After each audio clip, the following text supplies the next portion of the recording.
Ako nga pala si Ben. At ako ang nag-iisang mensahero.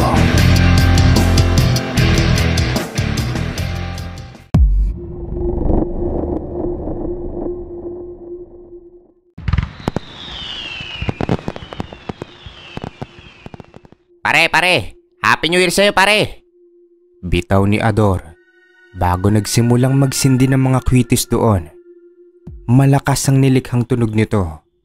Palibasa ay kapwa-lasing na ang dalawang magkaibigan, kaya naging malakas ang kanilang mga tawanan. Naku, syempre, Happy New Year din sa'yo, pare. Happy New Year. Ay pare, sa'yo rin. Happy New Year. Nagpunta siya sa bahay ng kaniyang kaibigan para doon salubungin ang bagong taon. Nag-iisa lang naman kasi siya sa buhay, habang si Ador naman ay mayroon ng sariling pamilya. Pero kahit ganoon, ay hindi nawala ang pagiging sanggang dikit ng dalawa. Pare, may tanong sana ako sa'yo eh. Question lang naman, question only. Ano ba New Year's resolution mo, paring Tonyo? Tanong ni Ador na agad naman niyang tinawanan. Ano ka mo? Resolution? Di ba yun yung pag-ikot ng Earth sa araw? Yun ba yun, resolution? Gagi, revolution yun, pare. Yun lang. Ano ba yung resolution na sinasabi mo? Yung pare, yung isang bagay na gusto mong baguhin ngayong taon. Uso pa ba yan, pare? Nakakababae naman yata yung ganyan eh. Ito talaga kung ano-anong naiisip nito. Natatawang bulalas ni Tonyo bago sila muling humarap sa mesa at tumagay pang muli. Ay nako pare, kasi naman ikaw dapat yung gumagawa ng ganong mga bagay. Magbagong boy ka na pare, hindi yung chick boy ka pa rin hanggang ngayon. Umiiling na sambit ni Ador bago lumagok muli ng isa pang basong alak. Pare, hindi naman ako chick boy. Gentleman nga ako, pare. Babae yung lumalapit sa akin. Alam nga namang itaboy ko. Ba't yun? Ay, ewan ko sa'yo. Huwag mo lang antayin makarma ka, pare. Mamaya baka mabiktima ka nung mandarangkal na yon. Tangina nito, ano na naman yung mandarangkal na yan? Lagi mo na akong inuutoy, puro ka imbento eh. Nakarang araw lang sabi mo, mambabarag. Yung aswang na nang babarag ng itlog. Ay, sorry na pare, joke lang yun. Pero ito, totoo talaga. Aswang yung mandarangkal, pare. Nagpapanggap na magandang babae para akiting ka lang, pare. Nako pare, kahit aswang may inlove sa kagwapuan ko, kaya huwag kang mag-alala. Kayang-kaya ko yung sarili ko. Ang sakin lang naman nagpapaalala lang ako sa'yo. Ipinagkibit balikat lang niya ang sinabi ng kaibigan. Alauna na ng madaling araw nang maghiwalay silang dalawa. Naglakad lamang siya pa uwi habang pasuray-suray sa daanan. Hindi naman masyadong nalasing si Tonyo, kaya patawa-tawa pa siya nang maalala ang sinabi ni Ador sa kanya. Ay nako, mabuti na lang hindi ako masyado tinablan nung inom namin ni paring Ador. Ay, mandarangkal ng putik. Ibang klase talagang ibang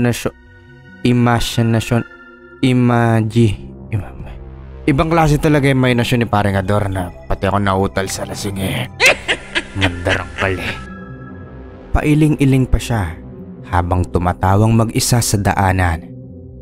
Malayo-layo na siya sa bahay ng kanyang kumpare nang may matanawan siyang isang napakagandang babae.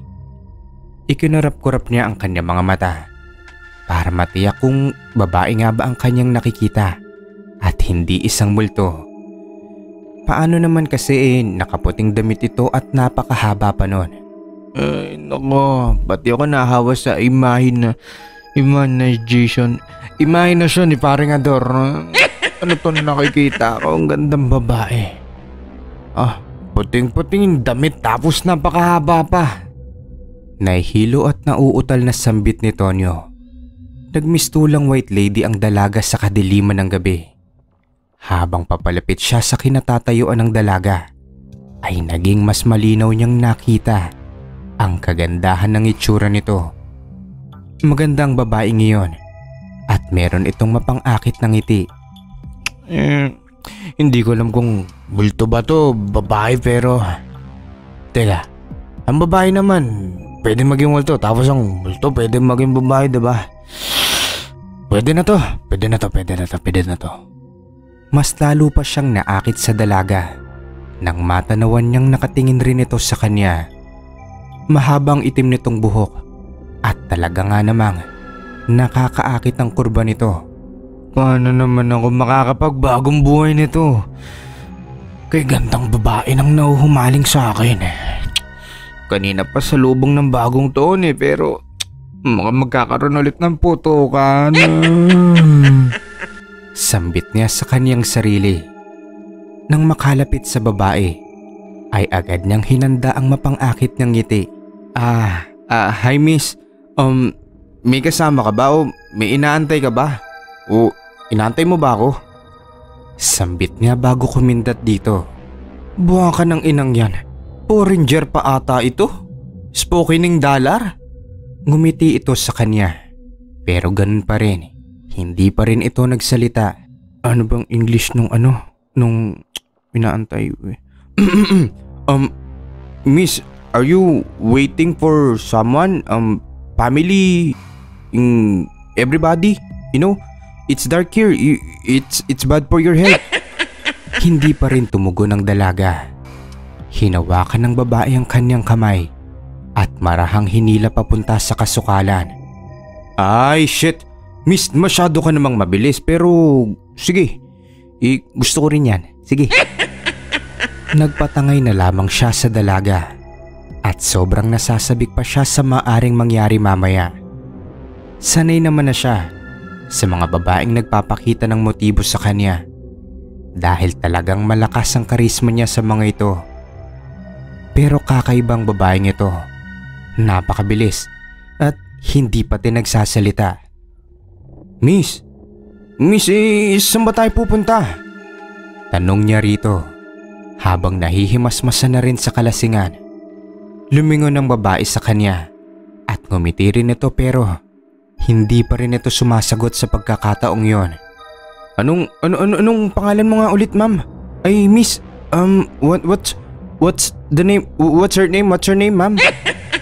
Muli niyang tanong rito pero hindi pa rin kumikibo ang babae. Idinikit pa nito ang hintuturo sa labi niya. Para bang pinatatahimik siya nito. Ayaw mo magsalita. Mamaya ka sa akin. Magsasalita ka rin. Nakangising tugon niya rito. Napadpad sila sa isang kubo sa liblib na kagubatan. Hindi niya akalaing may kubo pala roon dahil bihira siyang mapadpad sa masukal na parteng yon. Aba, may kubo pala dito. Siguro tagpuan niyo to ng boyfriend mo Ano, tama ba? Tanong niya kunwari para malaman kung may nobyo nga ba ang dalagang ito. Hindi naman nagsalita ang babae. Hinila lang siya nito papasok sa kubo at mabilis na sinarhan ng pintuan. Isang papag na gawa sa kawayan lang ang gamit na kanyang nakita sa loob nito. May nakasabit na gasera at marahan yung sinindihan ng dalagang ito. Para bang sanay na sanay siya sa ganoong pangyayari. Bumaling ito kay Tonyo na mayroong pilyang mga ngiti sa kanyang labi. Kaagad itong yumakap sa binata na siyang nagulat naman sa bilis ng pangyayari. Uy, aba, sandali lang miss.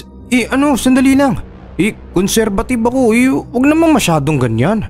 Masyadong mabilis Kunwaring pagpapakipot niya. Pero may napakalaking ngiti naman sa kanyang labi. Hindi naman tumigil ang dalaga. Kaagad nitong hinalikan ng binatang. Labis din ang nadaramang saya. Pasensya ka na paring Ador, mapilit yung chicks Natatawang bulong niya sa kanyang sarili. Bago mabilis na tinugon ang bawat paghaplos at paghalik ng babae. Mapusok ang bawat galaw ng dalagang ito na labis namang ikinatuwa ng binata. Sana araw-araw New Year, sana araw-araw ganito. Naku naman pag siniswerte, #resolution. Kakaiba ito sa lahat ng babaeng dumaan sa kanyang buhay. Naging mas mainit pa ang sumunod na mga tagpo at napuno ng bawat halinghing ang 4 na sulok ng kubong iyon. Malapit na siya sa pinakarurok ng kaligayahan nang biglang makaramdam ng kakaiba sa babaeng kanyang katalik. Naging mas madiin ang bawat paghaplos nito habang ang mga kuko naman ay halos bumauna sa kanyang kalamnan. Aray, miss, sandali lang. Masyado ka na nag-i-enjoy. Masakit, sandali. Sambit niya dahil humahapdi na ang bawat daanan ng kamay nito. Napadilat siya at halos manlaki ang kanyang mga mata nang makita ang babaeng nasa kanyang ibabaw. Hindi na ito ang dalagang katalik niya kaganina lamang. Naging isa itong huklubang matanda na nagtataglay ng napakaitim at kulukulubot na mga balat. May tumubong pangil sa bunganga nito habang ang buhok naman ay naging purong matigas na puti. Sandali lang. Hindi na ikaw yung babae kaganina. Sino ka? Tumutulo na ang malagkit nitong laway habang ang dila naman ay humaba at naging matulis ang dulo nito. Ang magandang itsura nito kaganina ay napalitan ng karimari-marim na halimaw. Sandali lang. Halimaw ka. Bitiwan mo ko. Impit na sabi niya dahil sa pigil na emosyon na kanyang pinakakawalan. Humalakhak naman ang babae at ayaw siyang pakawalan nito. Ang lahat ng kiliting na darama niya kaganina ay napalitan ng kilabot at takot ngayon. Napuno ng pangingilabot at pandidiri ang buo niyang katawan. Ano? Gusto mo pa? Sambit ng aswang habang pinapahaba pa nito ang kanyang dila. Humagod sa tiyan niya yon. Ang mainit nitong dila na talagang nakakapaso sa kanyang balat. Napasigaw siya sa hapdi at sakit nang tumusok sa balat niya ang matulis nitong dila. Tulungan niyo ako! Tulong! Pigil pa rin ang emosyong lumalabas sa kanyang katawan. Hirap siyang makasigaw. Hindi niya alam kung anong gagawin o kung lalaksan pa ba niya ang kanyang boses. Para bang binalot na siya ng hilakbot at hinigop na to ang natitira niyang enerhiya. Kung nakinig lang sana ako kay Ador, wala sanang ganito mangyayari. Hindi na niya napigilang mapaluha dahil sa labis na takot. Ganoon na rin sa pagsisisi. Natigilan ng aswang nang may marinig silang ingay mula sa labas ng kubo. Ayan yung kubo. Diyan dinala ng babae yung kaibigan ko. Bitaw ni Ador sa mga tao. Nakilala niya ang boses ng kanyang kaibigan. Kaya naman agad siyang sumigaw at humingi ng tulong. Ador, tulungan mo ko. Hindi pa rin siya makasigaw ng malakas na para bang umuurong pa rin ang kanyang boses. Sinamantalan niya ang pagkagulat ng halimaw at mabilis itong itinulak. Agad siyang nakawala rito kaya nagsumiksik siya sa sulok ng kubo. Sinubukan namang buksan ng mga tao ang kubong iyon at ilang saglit din ay nakapasok na nga ang mga ito. Agad namang kumaripas ng takbo ang halimaw at dumaan ito sa naroong bintana. Habulin! Huwag hayaang makatakas ang aswang! Kaagad na hinabol ng mga kalalakihan ng aswang na iyon. Kaya naiwan na magkaibigan sa kubo. Pare ayos ka lang ba? Tanong ni Ador kay Tonyo. Napatango siya dahil hindi pa rin siya makapagsalita dahil sa takot at trauma sa mga nangyari. Nako pare, mabuti na lang at nasundan kita kanina. Humingi ako ng tulong sa mga kalalakihan sa baryo natin. Matagal na nilang pinaghahanap yung mandarangkal na yan .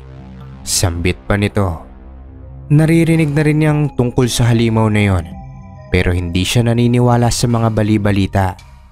Marami na ang kalalakihang nabiktima nito. Nakikipagtalik muna ang mandarangkal sa biktima bago niya yung patayin, katayin at kainin. Tinulungan siya ng kanyang kaibigan na makapagbihis at magamot ang sugat sa kanyang sikmura. Muntik na siyang mapatay ng mandarangkal. Buti na lang at nasaktuhang andun ang kanyang kaibigan. Naipangako na rin ni Tonyo sa kanyang sarili na ngayong bagong taon ay magbabagong buhay na siya. Ayaw na niyang muli pang magkaroon ng karanasan sa isang mandarangkal. Ayan, bago natin simulan yung pagdadaldal ko rito nais ko kayong batiin ng Happy New Year po. Ayan, pasensya na ngayon lang tayo nakapag-upload. Halata naman sa boses ko na medyo kagagaling pa lang din. Pero ganun pa man maraming salamat sa mga nag-antay And pasalamatan ko yung ating mga solid KKIK members na nag-renew ng kanilang mga badge at yung mga bagong pasok din. Binabati ko si Ma'am Milagrosa Look. Ayan, si Madam. Hello Madam Milagrosa Look, nakapag-rejoin na siya. Nag-renew na ng kanyang badge. Hello po sa inyo Ma'am Milagrosa. Binabati ko si Ma'am Mitz Artagame. Ayan, napakabait po nitong taong to. And dati na rin siyang nakikinig sa YouTube channel ng Mensahero. Welcome to Solid KKIK. At syempre, makakalimutan iba talaga pag may sipong kayo, no? Makakalimutan ba natin si Ma'am Melanie Passion? Ayan, belated happy birthday po sa inyo Ma'am Melanie Passion. At syempre, ang dalawa kong ayun, nautal na naman ako. Ang dalawang admin ng Mensahero. Bagalan kasi natin yung medyo malumanay. Yan, binabati ko. Dapat nga to. Binabati ko yung dalawa kong admin na si Ma'am Delray Reed Ausan at syempre si Ma'am Lynn Lacra. Ayan, hello po sa inyo. At maraming salamat na binubuhay niyo pa rin ang aking Facebook group. Ayan, napakatinding suporta. Binabati ko rin si Miss D. Ayan, sobrang lupit na tropa natin yan. Miss D, hello po sa iyo. And Happy New Year po sa inyo. Binabati ko si Ma'am Joan Ueda from Japan. Ayan, hello po. Happy New Year sa inyong buong pamilya. At sa inyong mga kapwa Pilipino natin dyan sa Japan. Hello sa inyo. Hi Ma'am Joan. Binabati ko naman, ito naman from ang dami nating iba-ibang bansa. May Singapore, may Japan, may ito naman US naman, si Ma'am Sarah Jane Katz Doromal or si Ma'am Sarah Jane Doromal. Ayan, Shal from States. Hello Ma'am Sarah Jane. At hello din po sa inyong mga kiddos. Napaka-talented na mga anak ni Ma'am Sarah Jane. Ayan, hello po. At binabati ko si Ninang Mizuki Kawabata or si Ma'am CK. Ayan, hello po sa inyo. Si Ma'am CK, kung hindi ako nagkakamali, ay nasa Japan din ata or Singapore. Ayan, hello po sa inyo. Ingat po palagi. At binabati ko rin si Ma'am Purple Heart. Ayan, Purple Heart, hello po, na nasa kanyang probinsya ngayon. At syempre, ang napaka-busy pero napakatinding sumuporta na si Ma'am Aubrey Delgado. Ayan, maraming salamat po sa inyo at sa mga magpapamember pa. At sa mga non-members na nakikinig ngayon. Ang dami kong gustong i-shoutout kaso kailangan kong balikan yung comment section before kasi ang dami kong na-miss.